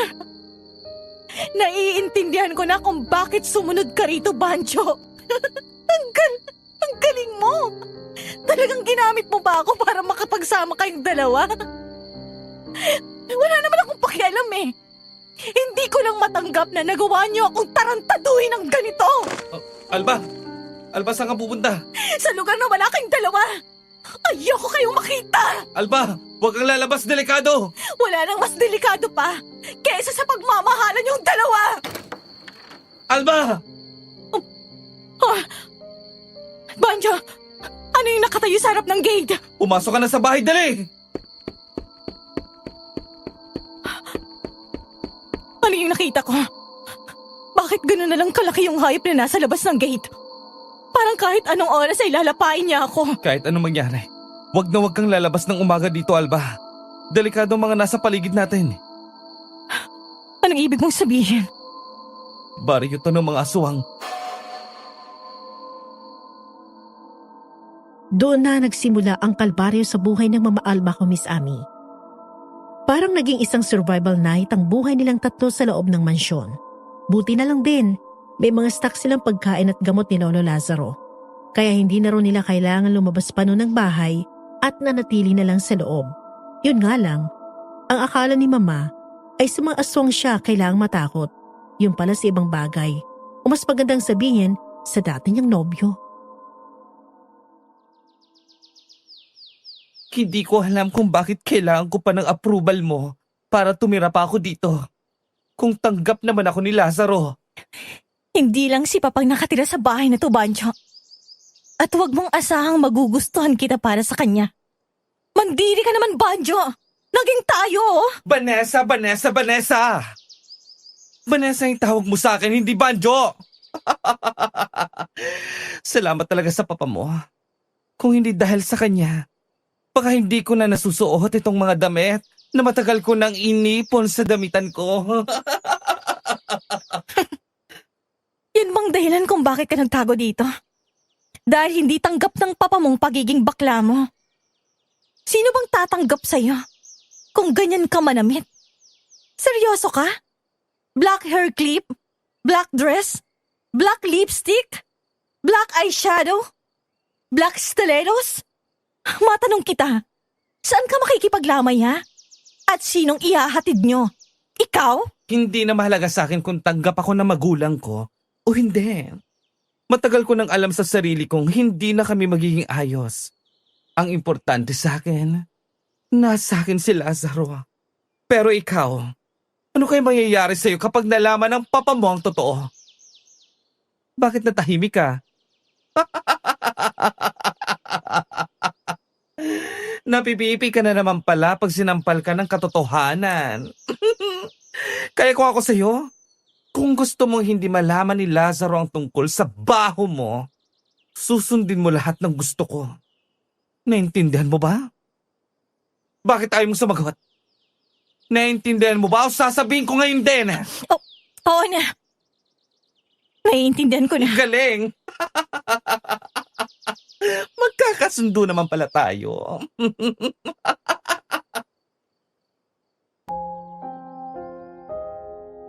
Hirap daw lunukin ni Mama ang katotohanan na meron na siyang madrasta at walang iba, kundi ang lalaki minsan na ring bumihag sa puso niya. Parang nagkaroon ng full transformation si Banjo. Dahil kung puro polo, long sleeves, nakawaks ang buhok, may mamahaling relo at topsider ang suot niya noon, ngayon, ibang-iba na siya. Mula ulo hanggang paa, pangbabae na. Nahulog! Alba, lumapit ka rito. Kunin mo nga itong mga nabasag, dali. Natatakot akong tapakan at baka masugatan pa ako. Teka, kukuha lang ako ng dustpan at walis. Lumapit ka rito ngayon na. Pwede naman gamitin ng kamay. Bakit magwawalis ka pa? Pinatatagal mo lang trabaho eh. Bakit kasi kailangan ako pang kumuha niyan? Sinasagot mo ako, ha? Sige, wag mong kunin yan. Basta sasabihin ko kung anong nalalaman ko. Eto na, sige na. Kukunin ko na. Dalian mo sabi! Aray ko. Huwag mo kasi nilahin yung kamay ko. Takbo ko, aray ko. Ito, yan! Nagigigil ako sa'yo. Ayoko sabing sinasagot-sagot ako. Bitawan mo ako, Banjo. Nasasaktan ako. Sinasabi ng Vanessa. Hindi Banjo, kundi Vanessa. Anong nangyayari dito, Vanessa? Bakit mo sinasaktan si Alba? Mahal, hindi kasi nag-iingat tong si Alba eh. Nabasag niya yung plato. Kaya tinuturuan ko lang siya ng leksyon. Ano na naman bang ginagawa mo? Ha, Alba? Bakit hindi ka marunong magpalaga ng magagamit? Ha? Linisin mo yan! Paano kung matapakan ko yan? At masugatan ako? Anong gagawin mo? Yun nga ang sabi ko sa kanya, mahal. Pero kumalma ka na. Ako nang bahala na dumisiplina sa kanya. Kung gano'n, sige, makakapagpahinga na rin ako sa batang yan. Salamat, mahal. Akyat muna ako sa taas, ha? Kiss ko muna. Sige, mahal. Susunod ako. At ikaw naman, kung inaakala mong may magiging kakampi ka pa sa pamamahay na to, nagkakamali ka. Ako na ang masusunod, Alba. Hindi ikaw. Walang araw na hindi siya inapi ni Banjo. Nagkaroon pa ng isang beses na kinulong siya dito sa kwarto at hindi pinakain ng 2 araw dahil lamang tiyan niya ang puting bestida nito. Ang laki ng ipinagbago na ugali ni Banjo o kilala na bilang Vanessa. Kung ano-ano na lang ang iniutos tungkol sa kanya na hindi na niya maintindihan kung seryoso pa ba o pinagtitripan na lang siya. Pero sinunod pa rin niya dahil sa takot niyang maparusahan ito. Chinchunso, ito yung madalas na ginagamit ni Vanessa sa mukha niya. Nakala mo naman ikinaganda niya. Hoy! Hechizerang maid of honor, bakit pinapakialaman mo ang mga gamit ko, ha? Inutusan ba kita? Bakit ganun? Nangingibabaw yung pagkabrusko ng boses niya. May sinasabi ka ba, ha? Wala. Wala naman pala eh. Ano bang ginagawa mo rito? Lumayas ka na nga sa harapan ko at nauumoy ako sa pagmumukha mo. Maglinis ka nga ng banyo. Pareho na kayo ng amoy. Alba, anak, Nandiyan na ako, mahal. Papa, Anong sinabi ko sa'yo? Di ba maglinis ka ng banyo? Kaya ko nang alagahan si Lazaro. Papa, kung tinatawag mong Lazaro, Vanessa, bakit tinatanggalan mo ako ng karapatang alagaan siya? Ikaw ba ang asawa? Anong klaseng pag-iisip yan? Sumasobra ka na! huwag na kayo mag-away. Ang sama ng pakiramdam ko. Magtutuos tayo mamaya, Alba. Ako na bahala sa'yo, mahal. Hindi mo kailangan si Alba. Salamat, mahal. Ibang level ng katraydoran ang naramdaman ni Mama noong mga panahon yon, Miss Amy. Sinong mag-aakala na ang taong akala niyang mapagkakatiwalaan niya, gagamitin pala sa kanyang kahinaan niya. Pagdating ng gabi, wala siyang ibang ginawa kundi ang umiyak ng umiyak. Hindi niya na kayang ginagawa sa kanya ni Vanessa. Para sa kanya, hindi na makatarungan. Halata namang hindi pera ang habol nito sa kanyang papa. Pero ang hindi niya maintindihan, bakit parang binubura na siya ni Vanessa sa buhay ng ama niya? Natigilan siya nang makarinig ng katok sa pintuan. Nang buksan niya, hindi pa siya nakakapagsalita ay napaupo na siya sa sahig nang sipain siya ng malakas ni Vanessa. Ka nga dito? Aray ko, ano bang problema mo? Sinabihan na kitang magtutuos tayo, di ba? Ang kapal ng mukha mong subukang agawin sa akin ang atensyon ni Lazaro. Ni hindi mo naman siya inaalagaan na maayos. Tama na, maawa ka sa akin. Tama na, Vanessa, tama na. Titigilan kita kung mawawala ka na sa buhay naming dalawa. Hindi ka na kailangan ni Lazaro dahil nandito na ako. Napaka-inggitera mo. Halatang walang nagmamahal sa'yo. Kaya heto ka uhaw sa atensyon ng iba. Alam ko, kaya sisiguraduhin kong mawawala ka sa paningin naming dalawa. Vanessa! Buksan mo tong pinto! Magbukoy ko ng dito! Parang awa mo na! Vanessa! Ay, Diyos ko, tulungan niyo ako. Natatakot na po ako. Nagugutom na rin ako. Ano yun? Yung tunog na yun. Mama, ayoko na rito. Tumagal ng ilang araw ang pagkulong ni Vanessa kay Mama sa kwarto niya. Walang tubig, walang pagkain, ni hindi rin siya nakakaligo. Tuyot na tuyot ng lalamunan niya at halos hindi na rin siya makapagsalita. Araw-araw siya nagmamakaawa kay Vanessa na sana pakawalan na siya nito. Pero parang hindi man lang siya nag-i-exist sa mga mundo nito. Madalas niyang marinig ang mga tawanan ng kanyang papati Vanessa at tila nakalimutan na nila ang tungkol sa kanya. Tuwing gabi naman niya naririnig na parang may umaaligid sa labas ng kwarto niya hanggang sa napagod na rin siyang pagmakaawa sa mga ito.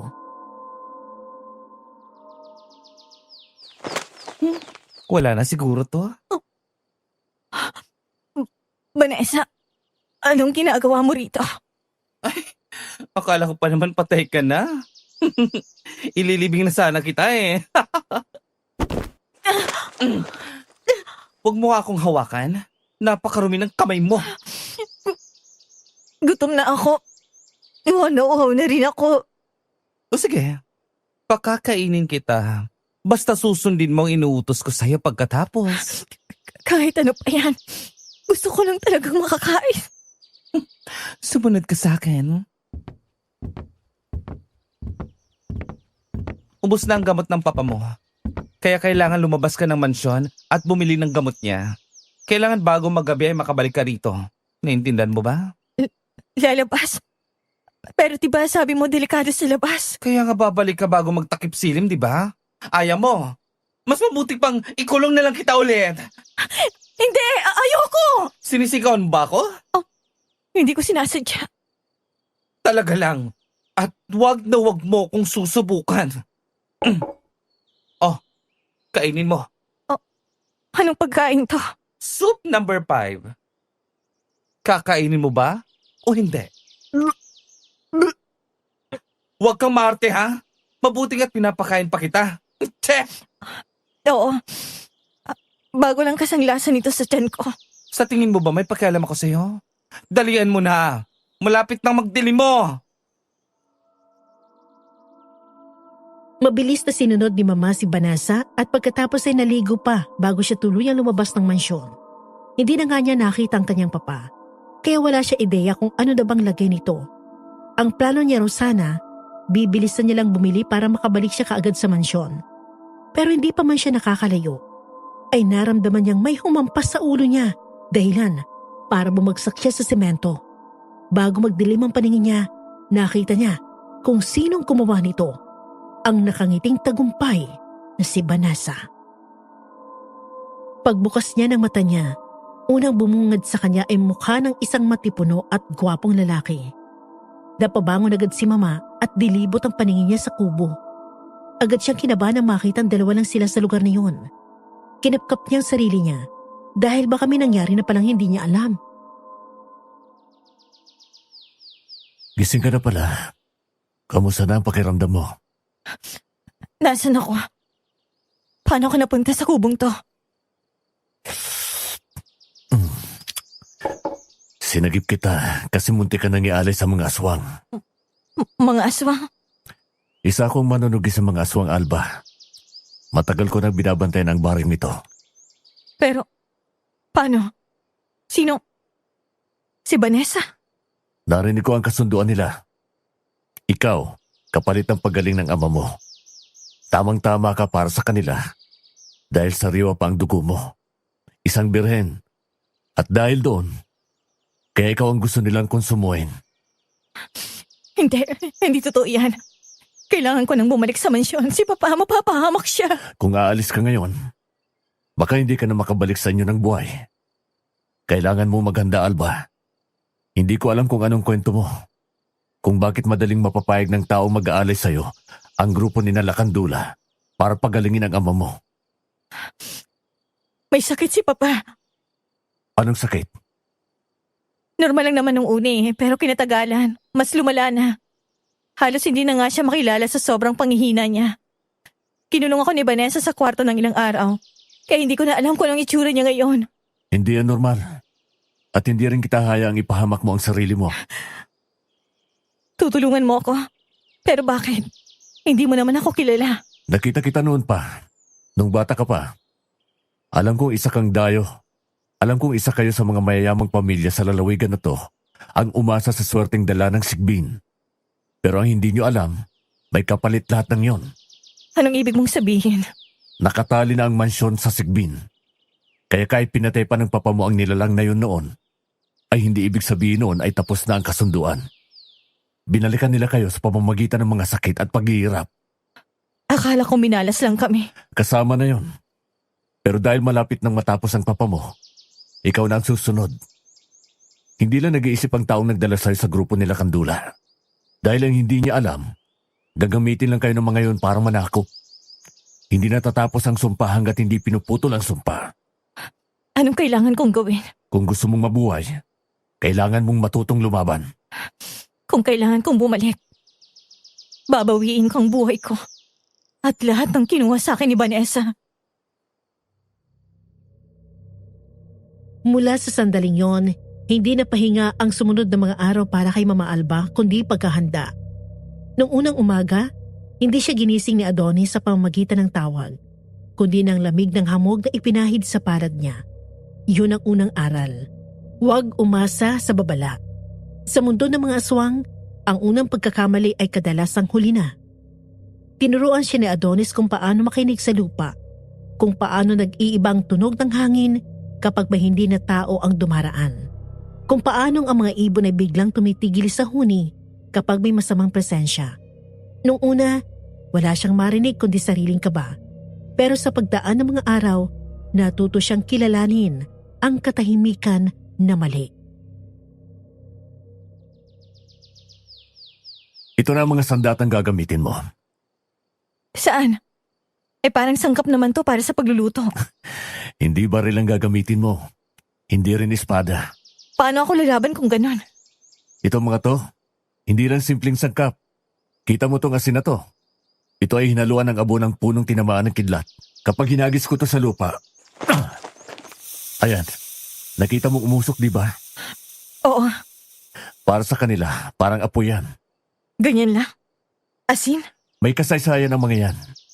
Tulad nitong bawang, 7 gabi itong ibinabad sa langis ng nyog. Hindi para sa amoy, kundi para putulin ang kapit nila sa katawan. Yung itak. Hindi pa yung pumatay ng tao. Kaya malinis pa ang loob. Hindi ka pwedeng pumatay ng aswang gamit ang galit lang. Kailangang malinaw ang isip mo. Paano kung magalit ako? Paano kung matakot ako? Doon ka nila papasukin. Anong ibig mong sabihin? Sa gabi, ang takot nagiging pinto. Kapag hinayaan mo yan, papasok sila. At kung manlaban ako? Malalaman nilang hindi ka basta-basta. Tulad nito, basahin mo. Claudere, Timorem, Aperere, Animam. Ang sakit sa lalamunan. Ganyan talaga. Mas matanda pa yung mga salitang yan kaysa sa simbahan. Nilalabanan ka ng katawan mo kasi alam nitong delikado. Parang may humihila pabalik sa akin. Huwag mong kontrahin. Pakinggan mo. Pero huwag mong sundan.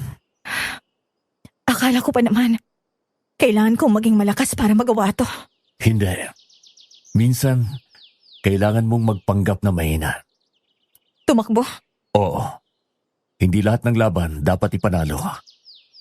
Kailangang buhay ka hanggang dulo, Alba. At kung hindi ko kayanin, Kakayanin mo.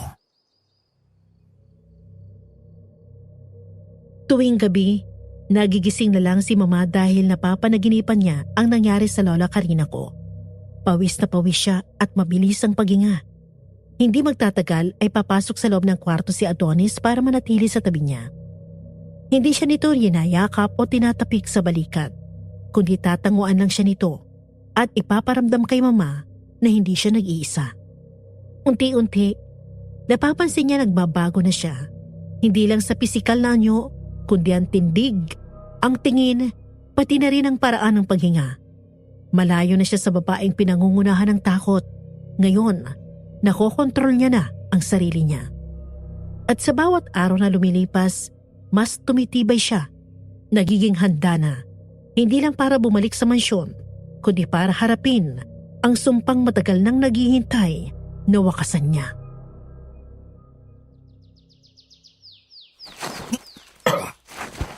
Tayo. Huwag kang tititig sa mata ko, kundi sa balikat. ganito ba? Kapag aswang yan, kalaw mo ang babantay nila. Ganito? Muli. Huwag mong gamitan ng lakas. Bantay mo ang timing nila. Paano ko malalaman kung kailan? Makinig ka sa hining ako. Ngayon. Ayos! Kapag umatras sila ng kaliwa, sa kanan ka papasok. Huwag diretso. Pailis. Hindi pala suntok ang una.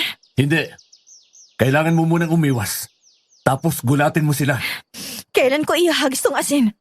Kapag nasa isang hakbang na lang sila, bago ka pa mahawakan. At ang itak? Sa dulo na, kapag malinaw na ang isip mo. Kung hindi pa ako nakakabawi sa panginginig. Gamitin mo yan. Ang takot ang magpapabilis sa'yo kung hawak mo. Ulit?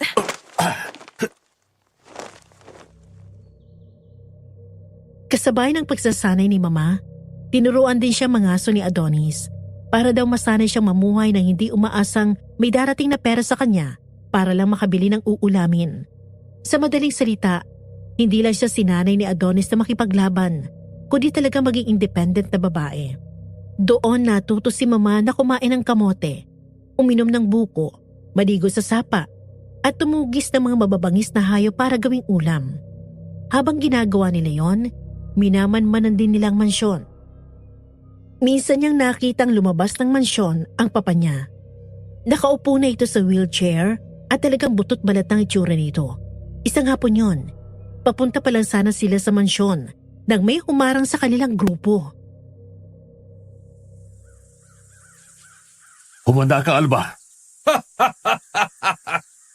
Kung siniswerte ka nga naman, naabutan pa natin ng alay.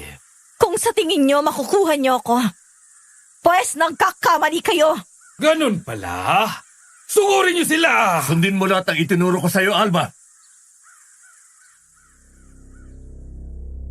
Hinanda ni Mama ang sarili niya dahil kasunod ang pagsigaw ng aswang ay sabay-sabay naggumalaw ang mga kalahati nito. Unti-unting nagbago ang mga itsura nito sa harapan niya. Ang mga balat na kanina'y mukhang tao nagsimulang magbitak-bitak. Mula sa mga siwang, sumilip ang itim at mamantikang laman. Gumagalaw na tila may sariling buhay. Ang mga mata nilang bilog ay nahati sa dalawa, naging pahaba at kumikislap sa dilim na parang sa hayop na sanay manghuli sa gabi. Ang mga ngipin ay humaba at nagdikit-dikit, parang mga patalim na hindi pantay ang hugis. May bahid ang dugo at laway na tumutulo sa baba. Ang mga kukoy umunat at kumurba. Kumaskas sa lupa habang nag-iiba ang tindig ng kanilang mga katawan. Mula sa tuwid na lakad ng tao, naging baluktot at handang sumugod. May mga butong umusli sa likod at balikat. Bumubuo ng mga aninong misturang pakpak pero hindi kailanman lilipad. Ang hininga nila ay bumigat, mainit at mabaho. Amoy nabubulok na karne at usok ng lupa. Bago pa man sila lumapit, inihagis niya na ang asin na may abo. Napaurong ang nilalang, napasigaw, kinamot ang sariling mukha na tila tinupok ng apoy. Doon umatras si Mama. Sumunod ang isa pa, mabilis ang galaw. Halos hindi na niya makitang anyo. Tinandaan niyang itinuro ni Adonis na kapag malapit na, saka pahinain. Pinahid niya ang bawang na may langis sa palad at nang mahawakan siya ng aswang sa braso, bigla itong nanghina. Parang piniga ang laman nito. Kaya ginamit ni Mamang sandaling yon para makawala rito. Sa kabilang banda, si Adonis ay mabilis na gumalaw. Hindi siya nagsayang ng oras. Pero hindi sila nag-iisa. Dumami ang mga aswang. Ang lupa ay tila gumagalaw. Nag-iingay ang mga puno kahit wala namang hangin. Napaatras si Mama nang madapa ang isang nilalang sa harap niya. Doon niya ginamit ang itak. Kung saan nalaglag ang katawan ng aswang sa damo, hindi sumigaw, kundi parang natunaw. Ngunit bago pa man sila makahinga, biglang nanahimik ang paligid. Tumigil ang mga ibon. Huminto ang mga aswang. Parang may dumating na mas mabigat kaysa kamatayan. Mula sa pagitan ng mga puno, may umusad na anino. Mas matangkad, mas mabagal, mas sigurado. Ang mga matay nag-aapoy na tila baga. Ang tinig ay parang galing sa ilalim ng lupa.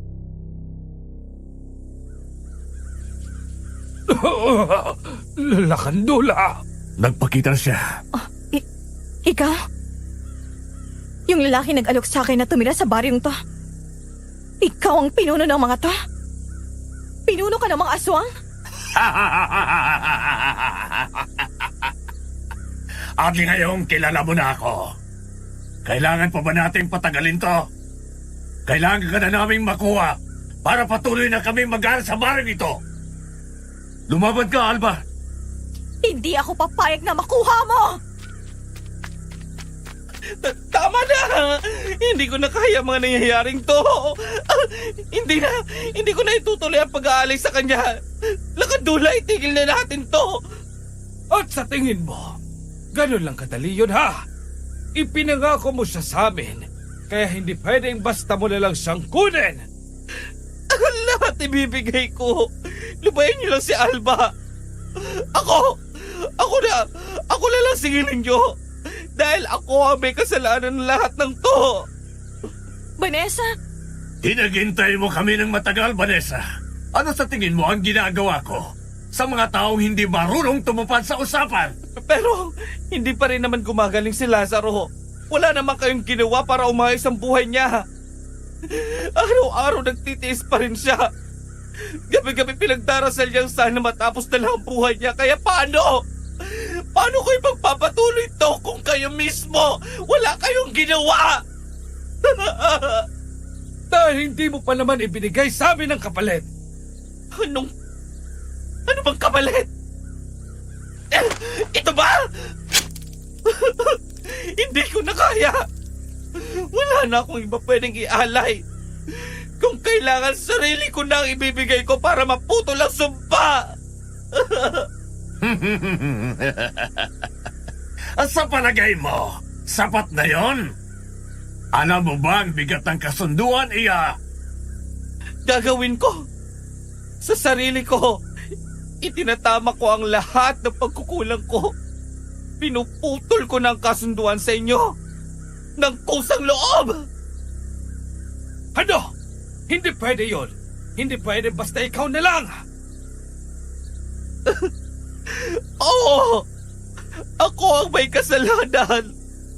Ako ang nagpadala kay Alba sa lahat ng to. Kaya sarili ko ang iaahalay. Talaga? Ang kusang loob? Hihintayin natin. Sa bawat patak ng dugo ko, sa bawat hininga ko, pinuputol ko na ang sumpa. Ako na ang magbabayad sa lahat ng sala ko.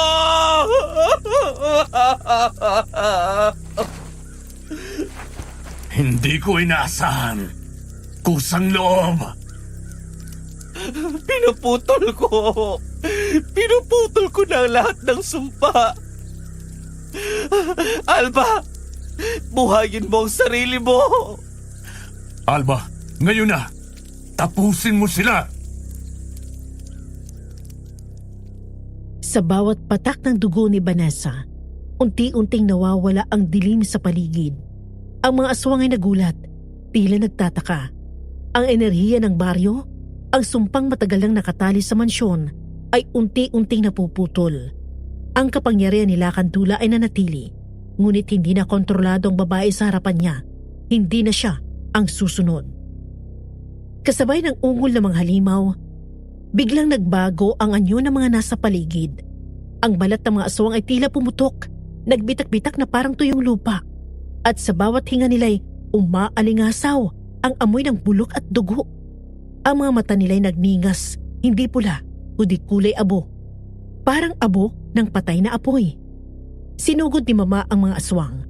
Huminga siya ng malalim. Gaya ng itinuro ni Adonis, dahan-dahan, kontrolado. Sa bawat hakbang, naririnig niyang tibok ng sarili niyang puso. Pero hindi na ito takot. Galit na may direksyon. Takot na ginawang sandata. Sumugod ang isa sa mga aswang. Ngipin ay lantad, kukoy handang bumaon. Sa isang iglap, inihagis ni Mama ang asin na may halong abo. Sumabog ito sa hangin na parang usok ng kulog. Napasigaw ang nilalang, umurong, at doon niya ibinagsak ang itak. Hindi pa dalos-dalos, kundi eksakto. Isa pang lumapit at isa pa. Sa bawat bagsak ng itak, sa bawat sigaw ng mga aswang, tila may unti-unting napuputol sa loob niya. Ang takot, ang pagdududa, ang babaeng laging handang ialay. Sa gilid, napaatras si Dario. Gumagapang palayo, habang si Vanessa ay napaluhod, humahagulhol, natatakpan ng sugat sa sariling kamay. At sa gitna ng lahat, nanatiling nakatayo si Lakandula. Ngunit ngayon, ang ngiti niya'y hindi na kasinggaan. Sa unang pagkakataon, may bakas ng pagkainip sa mga mata niya. Dahil sa harap niya, hindi na ang alay ang nakatayo, kundi ang babaeng handang tumapos ng sumpa, kahit siya pa ang huling kailangang tumayo sa dulo. Tapos na. Alba, patawarin mo ko. At kung hindi mo man maanap sa puso mo ang pagpapatawad, tinatanggap ko. Hindi kita kailanman maiintindihan, Vanessa. Hindi ko rin magagawang patawarin ka. Tinatanggap ko. Parusa ko yung para sa lahat ng ginawa ko sa'yo. Pero nagmahal lang ako. Si Lazaro.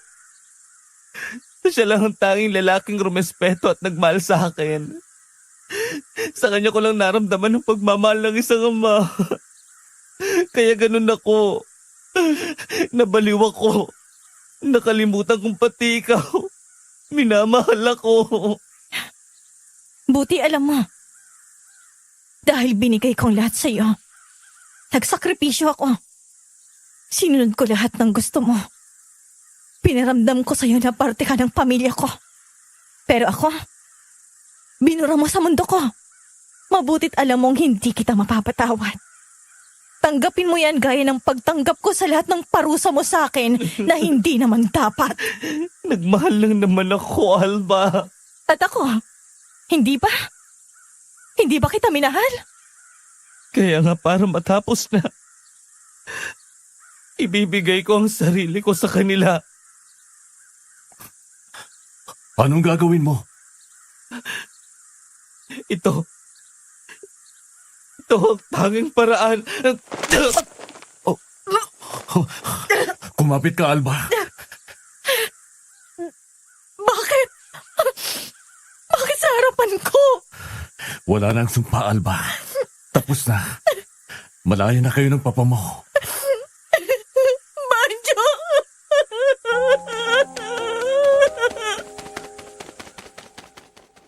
Bumalik ang lahat sa dati, Miss Amy.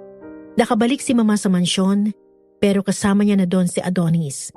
Ipinakilala niya ang lalaki kay Lolo Lazaro na maluwag naman siyang tinanggap nito. Gumaling na rin ang matanda sa karamdaman niya at humingi ng patawad sa anak. Nung una, nahirapan si Mama. Hindi kasi niya alam kung paano niya harapin ang kanyang papa sa lahat ng nangyari. Doon sa gubat nila inilibing si Banjo o mas kilala na bilang si Vanessa. At ang sabihin niyo ni Mama kay Lolo Lazaro ay tumangis ito na parang walang bukas. Patawarin mo ako sa lahat ng mga naging kasalanan ko sa iyo, anak. Darating din tayo dyan, Papa. Sa ngayon, magpagaling mo muna kayo. Hindi ko na alam kung paano ko ulit haharapin ang bukas nang wala siya sa tabi ko. Hanggang ngayon, hindi ako makapaniwala. Natulad ko rin kayo. Na nagkaroon ako ng karenina sa buhay ko. Habang kayo, napunta sa inyo si Banjo na minahal ko rin. Ginawa ko lang lahat yun noon dahil ayokong mapahama ka. Nung bata ko, punong-puno ng panghuhusga ang mga taong katulad natin na nagmamahal sa kapareho natin ng kasarian. Pero, nang makilala ko si Banjo, hindi ko na napigilan ang sarili kong mahulog sa kanya. Pero bakit siya pa? Mahal mo pa rin ba siya? Hindi na. Patagal na. Lalo na ng mga panahong malaking ipinagbago niya. Kilala mo ako, Papa. Simple lang din ang sagot. Nakikita ko ang sarili ko sa kanya. Tago, takot, at hindi alam kung paano ipaliliwanag ang sarili niya sa mundo. Pero hindi mo naman kailangang pakinggan ang opinyon ng ibang tao. Pero nung panahon ko, kailangan. Halos patayin ako ng papa ko sa pananakit dahil yun ang alam niyang disiplina para maging tuwid akong lalaki. Pero ang hindi niya alam, lumayo lang ang loob ko sa kanya. Nawala ang respeto ko sa kanya. Pero hindi ang puso kong babae. At si Banjo, alam kong ganun din siya. Paano si Mama? Hindi mo ba siya minahal? Minahal. Mahal na mahal. Magkaiba ang pagmamahal na meron ako para sa kanilang dalawa. Si Banjo, siya ang nagparamdam sa akin pwede akong maging totoo sa sarili ko. Habang si Karina naman ang naging iskap ko sa mapait na realidad. Siya ang safe place ko. Yun lang ang mahalaga para sa akin. Ikaw ba? Kailan ka ulit magmamahal? Hindi ko alam. Baka hindi na, Papa. Huwag kang magsalita ng tapos, anak. Dahil malay mo, nasa harapan mo lang pala. Ewan. Bahala na. Basta ang masasabi ko lang, anak, hindi na kita pipigilan o hahadlangan. Pwede mo nang sundin ang puso mo.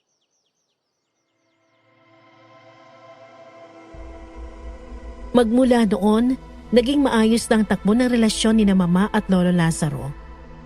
Pinaparamdam din talaga ni Lolo kung paano siya bumawi kay Papa at ganun din ang ginagawa niya kay Lolo. Kung tatanungin niyo kung anong nangyari kay Adonis, naging sila ni Mama at ako ang naging bunga. Ayaw pa nga maniwala ni Mama kay Papa na magkakatuluyan silang dalawa eh. Ayaw na rin kasi ni Mama na magmahal ulit sana pagkatapos ng mga nangyari. At kung hindi nga naging sila, baka wala ako sa mundo. Hanggang ngayon hindi pa rin ako makapaniwala kung gaano kabigat ang pinagdaanan nilang dalawa para gumaan ang mga buhay namin ngayon. Ang baryo? Nakalaya na. Wala na kasi sila Kandula. Hindi na rin umalis sa lugar na yon sina Mama, kaya ngayon, nandito pa rin kami sa probinsyang hindi ko nababanggitin ang pangalan. Ang mahalagay masaya na kaming lahat. Dumadalaw pa rin kami sa punto ni na Lola Karina, pati na rin ni Banjo. Bumibisita para magkwento sa mga nangyayari sa buhay namin. At si Karenina, hindi na sila ulit nagkita ni Mama. Ayos na rin, dahil baka pag bumalik ang nararamdaman ni Mama dun, masira pang pamilya ko. Para biro, kung magkikita man sila, tingin ko hindi na maapektuhan si Mama dahil mahal na mahal nila ni Papa ang isa't isa. Hanggang dito na lang, Miss Ami. Sana marami kayong natutunan sa kwento ng mga magulang ko. Maraming salamat sa pakikinig. Ang pag-ibig nga naman, walang pinipiling eksaktong lugar, pangalan o kasarian man yan. Kapag tumibok ang puso mo, yun ay dahil mahal mo talaga yung tao. Pero minsan, talagang kailangan mong timbangin kung tama pa bang ipaglaban mo pa ang isang pag-iibigan o kailangan mo ng bitawan. Tulad sa kwento ni na Alba at Lazaro, tumating ang mga taong para sa kanila sa mga panahong hindi nila inaasahan. Pero marami silang natutunan. Kayo ba? Anong masasabi niyo sa kwento nila? I-comment nyo na. Aabangan ko ha. Paalam!